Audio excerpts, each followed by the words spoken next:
Hi, Poverty to Prosperity students. So as most of you know, the IBT students have a guest lecture today at 5:15 during our normal time. So I thought it made sense for us probably just to record today's slide deck, and I will post it your Tuesday. And then the elements of today that are interactive, we'll just go ahead and skip that, obviously. And the interactive, like the Kahoot quiz, we'll just try to do on a different day. And I'll just present this slide deck as pure lecture. But of course, feel free to think about these things and take notes as I speak. So moving on in our thematic content that we're covering to problem solve in Anakirfa. Today I'm going to talk about gender politics and other economic inequalities. But I want to be clear that so I'm talking about gender politics as a form of inequality because that happens to be my specialization. However, you can't really talk about gender politics without understanding larger identity politics and the sort of gender politics that create inequalities between men and women. They also create inequalities between people of different nationalities or people of different physical abilities or people of different races or all sorts of things. And we're going to talk about this when we discuss intersectionality. But I'm talking about gender, but I would hope that you spend time thinking about how this applies to other forms of identity that we use to better understand how inequality forms in society, economically and otherwise. So, and moving forward, if you've never heard the definition, gender politics is essentially the study of relations between men and women. And obviously the political part of it has the meaning that these differences are really, we construct them in our minds and then they take form externally. So the basic question is, how are inequalities politically and socially constructed in the economy? And we'll be looking at gender. Now, as we move, let's think about it like this. There are some people who argue that the differences between men and women are biologically based. Then there are another group of people, specifically called critical theorists, who say, yeah, but our biological differences are not that profound and they're not as significant as our commonalities. And our biological differences certainly don't justify the wild economic and political and social inequalities that we see in all societies.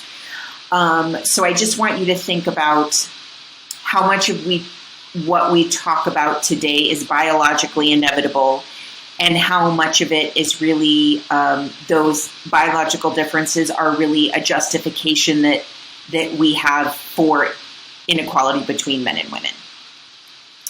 So as a quick review, I assigned you the reading by Iverson and Rosenbluth, and this book is so rad.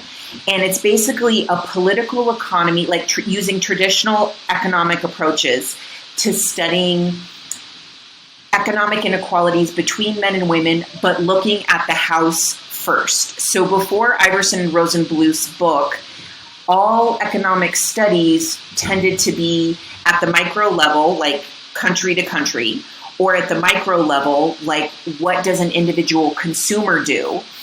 But nobody had really approached the family as a unit of analysis in this way. So that's why this book is so important. And in the particular reading that I gave you, they looked at the causes of gender differentiated domestic work in the home, 2, the relationship between divorce and work allotment, which is very interesting, and 3, the authors made a really interesting finding using game theory, actually, on why a spouse would ever not want their partner to earn higher wages. That's counterintuitive, right? Because if your partner earns higher wages, that's more money for your household. So these are really important questions. So the research was based on the United States. However, there's many lessons from this book that are portable and they apply everywhere. Some of the unique findings that don't apply to Africa would be, this is pretty counterintuitive. So women in the United States have greater workforce participation, for example, than women in many African countries, and they have greater leadership positions in their works outside of the home in the US. But American women have lower rates of voting than many African women. So it's counterintuitive because there is research that shows working outside the home increases your rate of voting. But American women are a paradox, and they're very different than African women in which that's actually reversed. So that's something to think about. So the causes of gendered domestic work in the home. In summary, this is where students were supposed to chime in, but I will summarize. The basic idea classically is that because of biological imperatives, which is women's need to nurse babies after they give birth and women's need to be with newborn babies, after having a child, there is a gender differentiation of labor in which women really need to be in the home to take care of a newborn traditionally.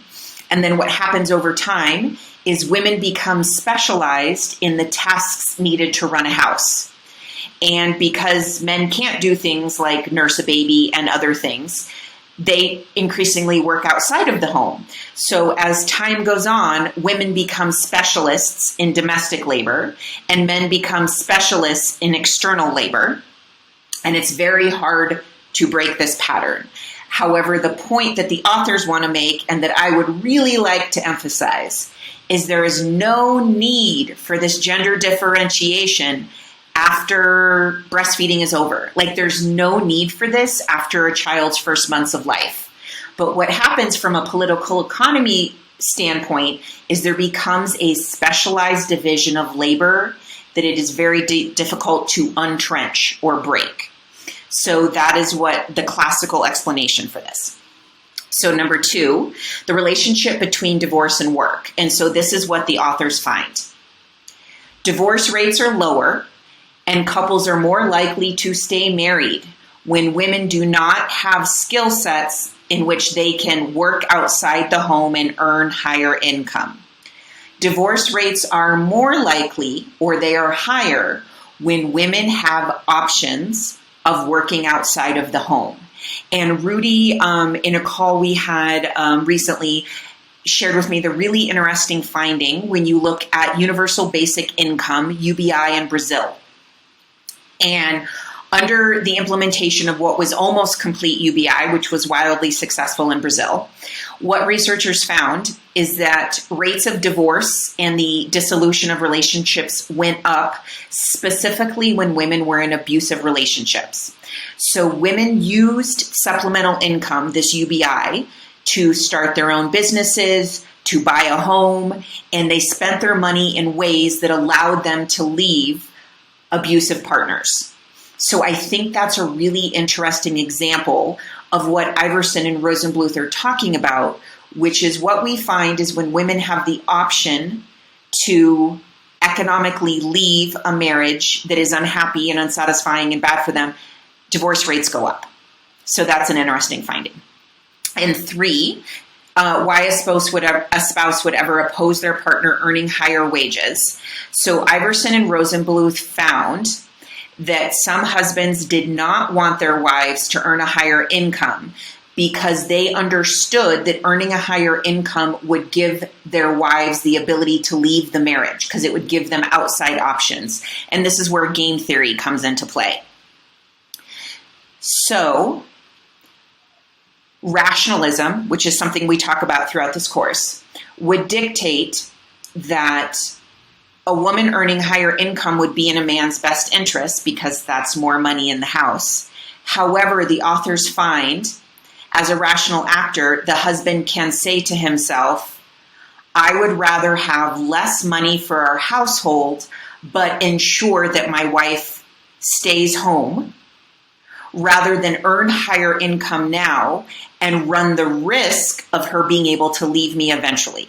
So in that sense, the husband is being a rational actor and saying, I would rather have lower income, but have the free domestic work of my wife serve our household for a longer period of time. So that was their third major interesting finding, which was in the particular chapter that I assigned you. So based on these three findings, I want you to think about how, either in your personal experience observing your own family or observing other families in the community that you grew up in, how well do these findings about gender politics within economic family units translate to the African context? Do you think this biological driver leads to gender differentiation over time in African households? Do you think that in your experiences in the African context, that if women had the option to specialize skill sets for outside work and earn income outside of the home, that it would raise divorce rates in Africa?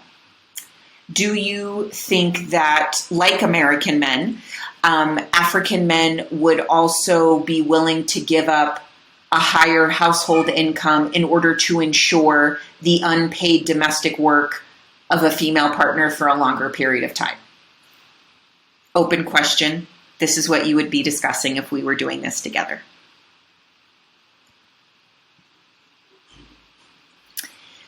So the main new vocabulary words, you may or may not be familiar with them. The first three are solidly political terms, and the bottom two are political economy terms. They apply to both politics and the economy. So intersectionality is what I referenced on my very first slide.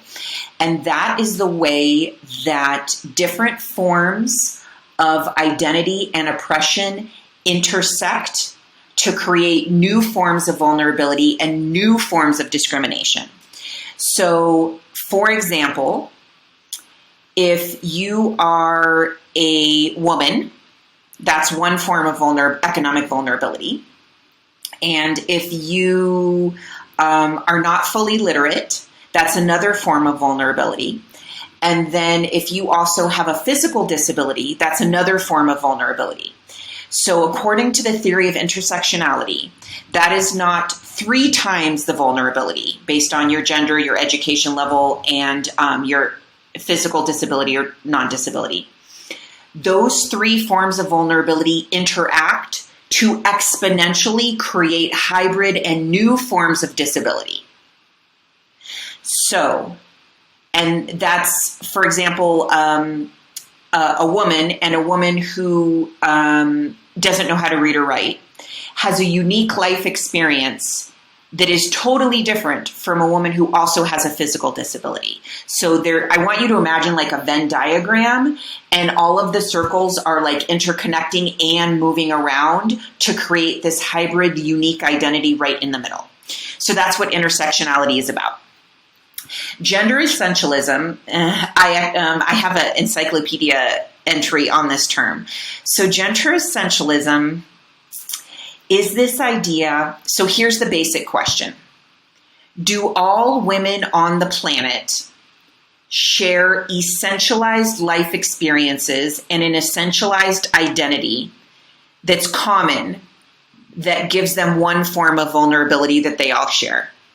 Or you can take this question also, do all men share one essentialized experience and form of vulnerability or power? Do all, insert whatever country, I'm in Rwanda, do all Rwandans share one essentialized set of experiences and vulnerabilities and power? And so this is gender essentialism is really a question about how much everybody from one gender has in common and how much they don't have in common. And this becomes very important when you think about race and nationality. And that leads us to considering post-colonial feminisms. And yes, I made that plural. So when the gender equality and women's rights movements were really spreading, let's say in like 1960s, we were faced with this problem because they were really expounded and the face of them was really white women. It was white European women and it was white American women. And then African feminists came forward and said, no, no, no, no, no. White women can't speak to our unique experiences as women of color and as women living in post-colonial settings and as women living in developing countries. No, no, no. We need our own feminism. And so then you have post-colonial feminism, which is the idea of trying to understand women's experiences after 1960 in countries that no longer had a European colonizer. But then you have another reaction, and then you have this discussion from Indian and Pakistani and Afghani and Bengali women who are saying, no, no, no, no, we're South Asian women. So yes, we're post-colonial along with African women, but you can't compare the African experience of colonial oppression to the South Asian experience of colonial oppression. So maybe we need post-colonial feminism for Africans and post-colonial feminisms for South Asians. But then you have Hindu feminists and Muslim feminists and Christian feminists who are saying, no, no, no, but like the Muslim women experience doesn't speak to my experience as a Hindu woman. So then you have this like problematizing and complication of what feminism really means. So that's why I put feminisms in plural, because we need to realize that women from different contexts have a different feminist experience.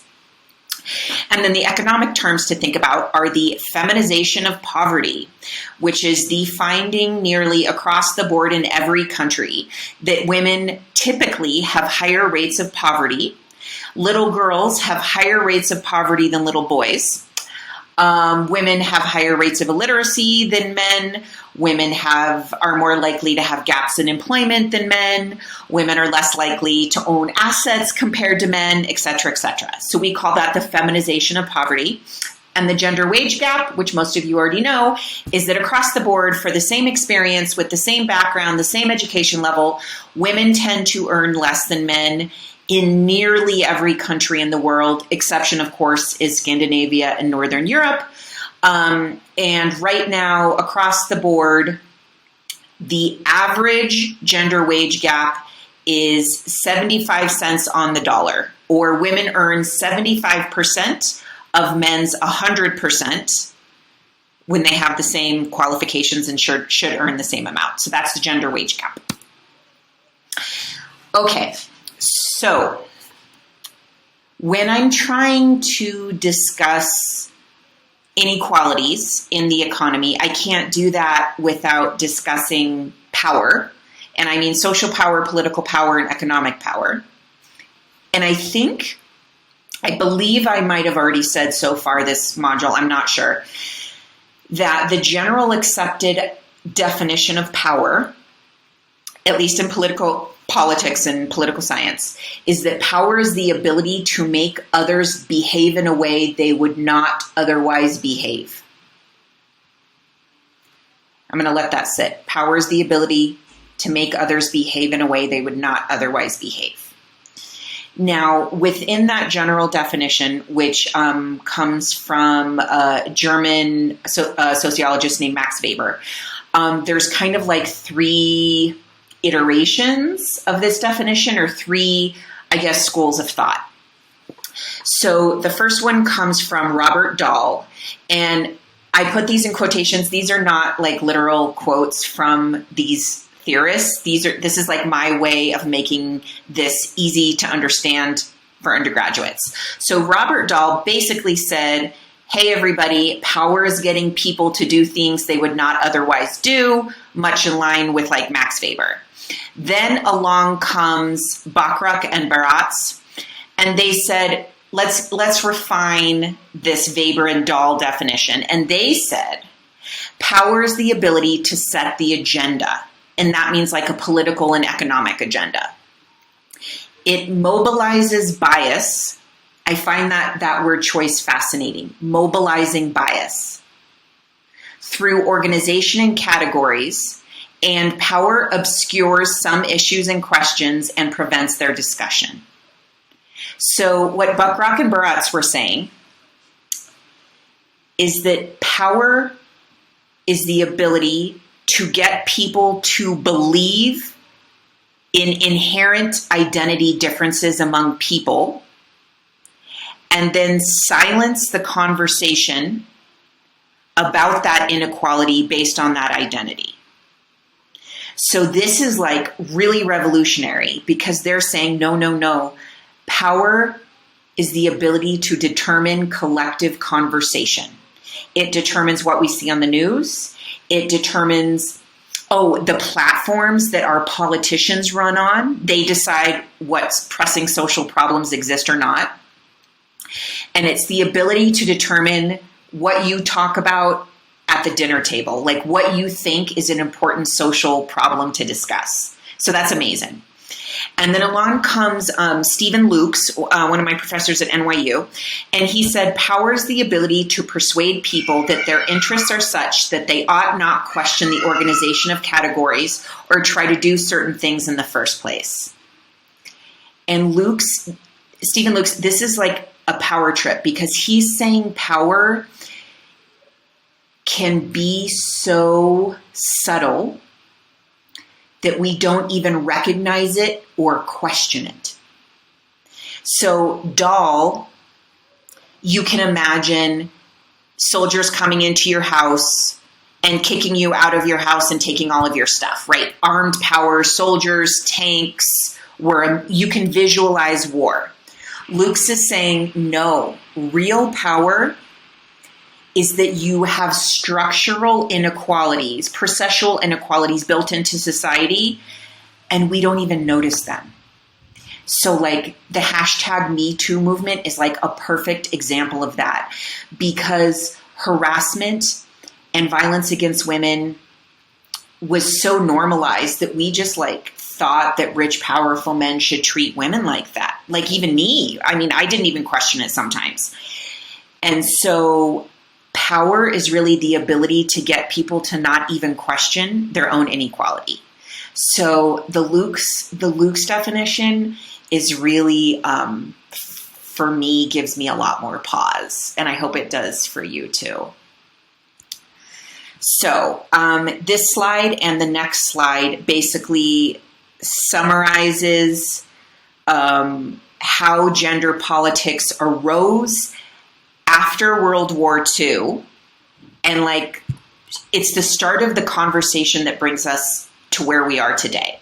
So you can imagine like the 1960s feminists, they're basically saying to all of political economy, to political scientists and to economists, like traditional political scientists and economists, feminists are like, whoa, everything that you think you know about power and the economy, that's all some male-dominated epistemology that you're working with there, to the three people on the previous slide. And remember, epistemology is the study of how we know what we know. It's the study of truth. And feminists are like, stop, you can't really understand the economy without considering norms. Norms means like what's normal. So they're like unspoken rules that we follow, but they're not rules written down anywhere. They're not rules that people talk about. They're just what we think is normal or accepted behavior. These feminists said, we can't understand the economy and inequality without understanding persuasion, which is like a soft process, right? They said, we can't understand gender politics of the economy without understanding influence. And influence is not always political influence. It's not always politician A says to politician B and then politician B follows. Influence is done in boardrooms. It is done in break rooms of offices. It is done at the family level. It is done in the way that parents socially condition their children. So influence is multifaceted and not so clear. And feminists said, all of you who are studying the economy are not looking at identities, you know, what your race is, what your gender is, and all of the forms of intersectionality I just talked about. And so I think about the feminist approach to economics as looking at soft interests. They said, let's stop looking at laws written down on paper. Let's stop looking at the speeches that politicians give. Let's stop looking at the initiatives that are on ballots that we vote on. And let's look at the way that power functions informally outside of formal settings. So that was actually a pretty revolutionary way to think about the economy, because at that point we had only been talking about GDP and employment rates and trade embargoes and hourly wage and all those sort of things. So they were trying to get us, feminists were trying to get us away from thinking about the economy only in those terms. And then I would say maybe in the 80s, 90s, feminists then said to other feminists, whoa, wait up, that is some white-dominated epistemology you're working with there, people. You can't understand the economy without also considering, and this brings us to gender politics today. So these feminists, this is their basic debate. How much do women have in common with each other, and how much are gender inequalities based on race or a particular country or our particular region or a particular religion or all of these sort of things? So then they were basically worried that if you study women, you're going to lose the nuance of understanding the difference between a rural woman and an urban woman, or a woman who's a migrant and a woman who's not a migrant, and those sort of things. And then the second bullet point was this. Then there was the argument that even identifying women is bad for us because we lose all this nuance. So we should just do away with gender altogether and think that we're all the same. So it was this idea that if we identify women's needs and women's experiences and women's positions, that maybe we're further entrenching inequality by creating this ossified women's identity. You know what I mean? So that leads us into the sameness difference model. So this is super fundamental to gender studies. And so if you're not familiar with gender studies and you only remember one thing ever, I would love for you to remember this. So here's the sameness model. So sameness gender scholars say that we need to try to erase the differences that we identify between men and women. And our laws and our policies just need to treat men and women the same. And then there's another group of people who are like, no, there are inherent differences between men and women. We have to acknowledge them so that we can create policy that helps compensate for those differences and make sure that men and women actually end up at the same level. So the first people say the only reason that we have social differences is because we are obsessing over these differences, and by identifying these differences, you allow inequality to take root. And if you don't identify differences, you can't give it root. These other people say there's inherent differences, and they always point to pregnancy as their example. And so these people argue, for example, that women are going to get pregnant when they're at work, when they have jobs, right? And so you can't just have blanket labor laws that ignore pregnancy, because then you don't accommodate the particular instances and the particular needs of women who are pregnant at the workplace.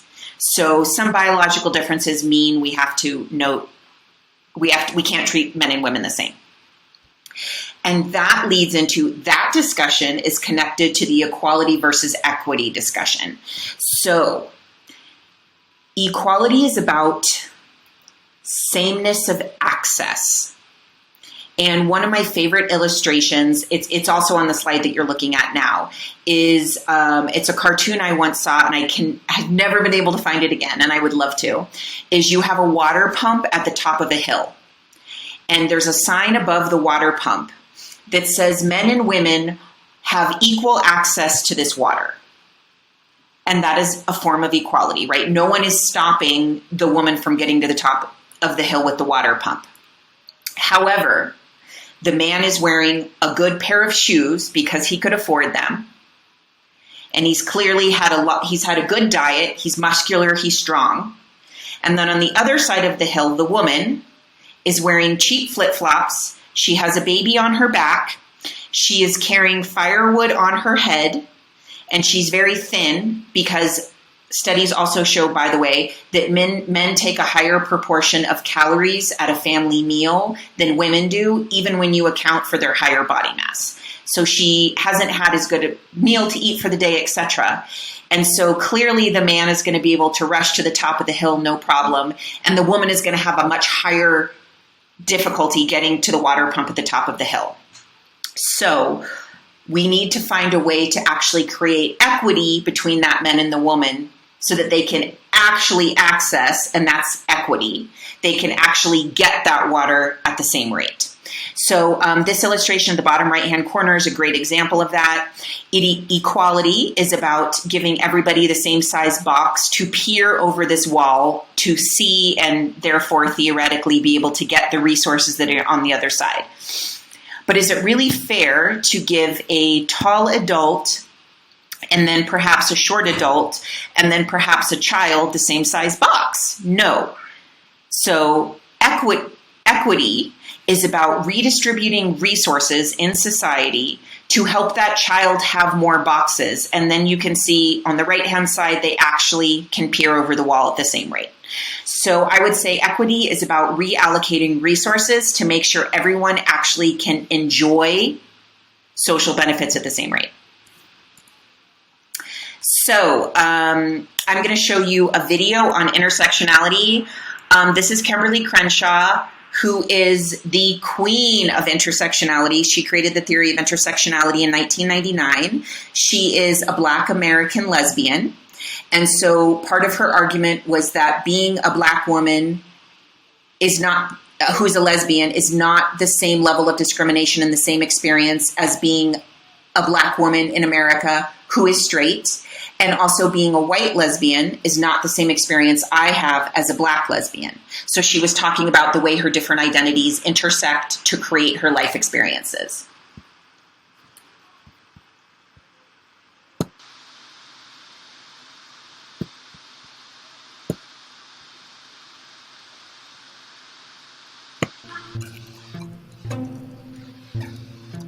What is intersectionality? Intersectionality is a way of understanding social relations by examining intersecting forms of discrimination. This means acknowledging that social systems are complicated and that many forms of oppression, like racism, sexism, and ageism, might be present and active at the same time in a person's life.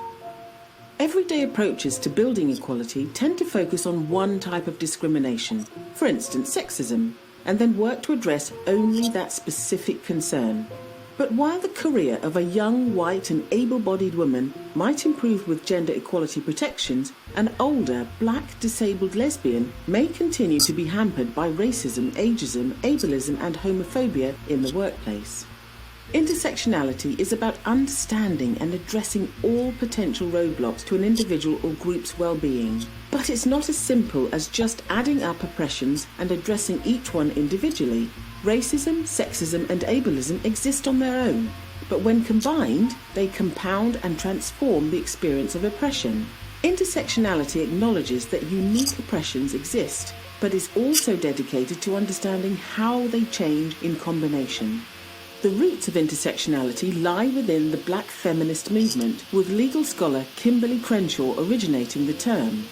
Crenshaw felt that anti-racist and feminist movements were both overlooking the unique challenges faced by Black women. She stated that legislation about race is framed to protect Black men, and legislation about sexism is understood to protect white women. So simply combining racism and sexism together does not therefore protect Black women. Intersectional theory is now applied across a range of social divisions and also to understandings of domination, such as those associated with whiteness, masculinity, and heterosexuality. Intersectionality is not only about multiple identities, and it's not a simple answer to solving problems around equality and diversity. It is, however, an essential framework as we truly engage with issues around privilege and power and work to bring them into the open.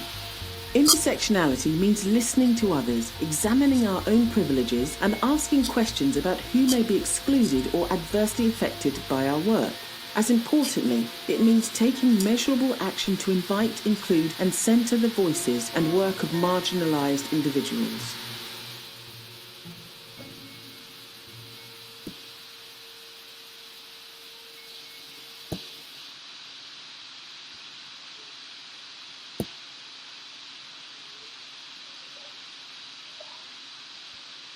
Okay, so I want you to think about, you can actually even think about how your profiles, whatever your identity is for P2P and Anna Kirfa.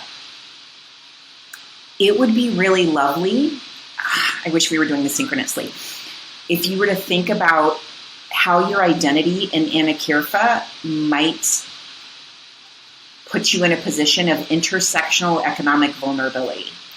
So in some of your profiles, you are of a minority religious belief. Some of you have a disadvantage in terms of who you're married to. Some of you have a disadvantage in terms of what your actual political beliefs are and what you can actually say in public. So I want you to think about how your Anna Kirfan identity might be intersectional, because that would impact your economic outcomes in our simulation.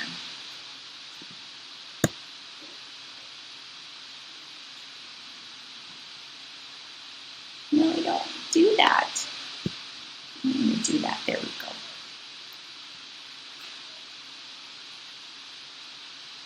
Let's see. So, this is the time when we normally would be getting into breakout rooms, but that's all right. So the major question is, what does any of this have to do with men, right?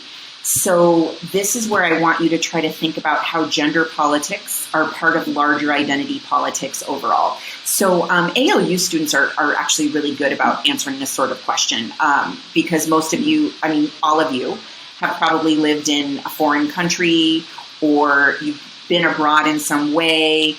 So you're pretty aware of identity politics already. So what does any of this have to do with men? I am going to make the wonderful assumption that all of you watching my video right now have a pen and a paper ready, and you are so enthralled by what I'm saying right now that you would like to take a moment to take a few notes about what any of gender politics in the economy, what it has to do with men. And I'll give you 1 minute, and then we'll move on.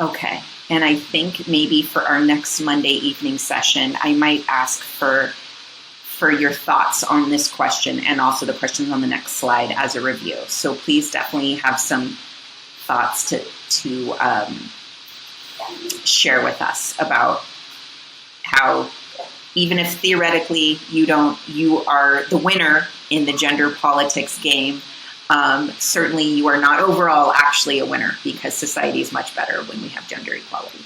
So just think about that.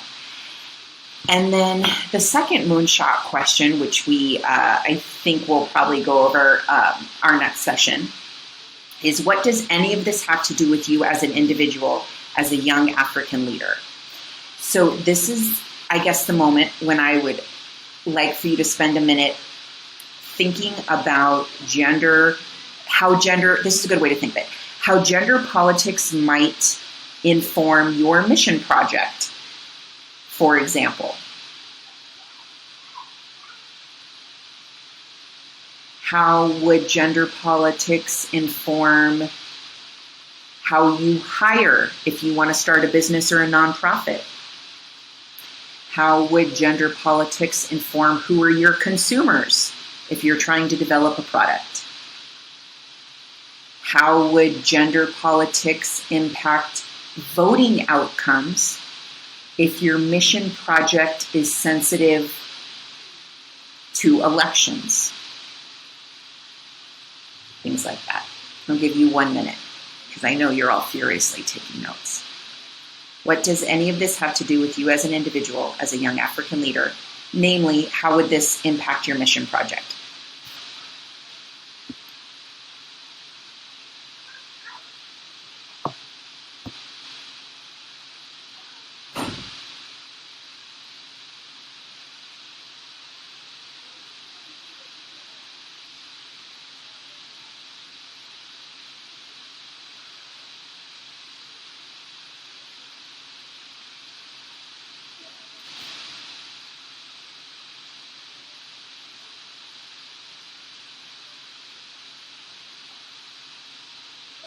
Okay, sleep on that question. So basically, in summary, we're actually almost already done. We're at almost 45 minutes. So the basic thing that I just want you to think about, like the major takeaway of like, why are we even talking about gender politics in a political economy course, is that gender is fundamentally about power.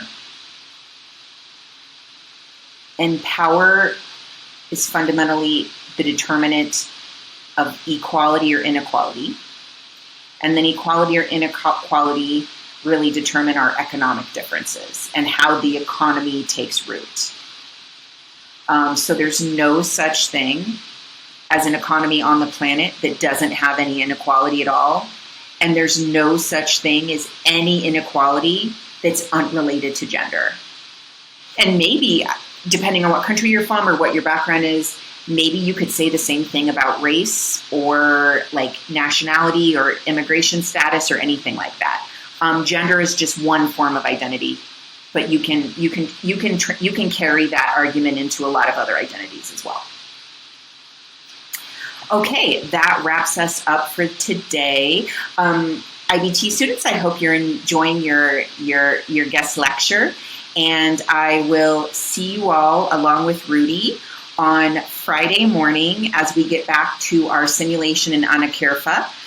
Please stay tuned to your email inboxes on Thursday evening for any scenario updates or any special instructions. Okay, thanks so much, everybody. Bye-bye.